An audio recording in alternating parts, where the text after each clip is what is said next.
यानंतर एक मोठी बातमी आहे। उज्जैनच्या महाकाल मंदिराच्या धर्तीवर सिद्धिविनायक मंदिराचा विकास होणार आहे। महापालिकेकडून 500 कोटींची तरतूद त्यासाठी करण्यात आली आहे। मंदिर विकासाचा डीपीआर लवकरच तयार केला जाणार आहे। तर मुख्यमंत्री शिंदे यांनी याविषयीची माहिती दिलेली आहे। उज्जैनच्या महाकाल मंदिराचा विकास करण्यात आला आहे आणि त्याच धर्तीवर मुंबईमधील सिद्धिविनायक मंदिराचा सुद्धा विकास केला जाणार आहे आणि त्यासाठी महापालिकेकडून 500 कोटींची तरतूद सुद्धा करण्यात आली आहे आणि लवकरच मंदिर विकासाचा डीपीआर काढला जाईल अशी माहिती मुख्यमंत्री शिंदेंनी दिली आहे।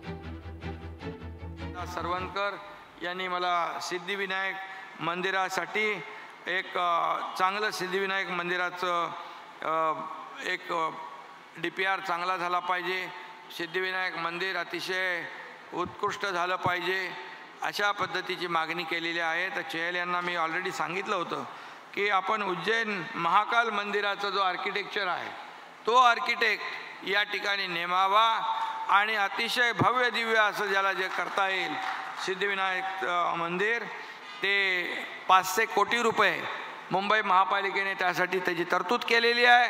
त्याबद्दल देखील मुंबई महापालिकेला मी मनापासून धन्यवाद देतो। लोकशाही मराठी ऐका, पहा, जागरूक रहा।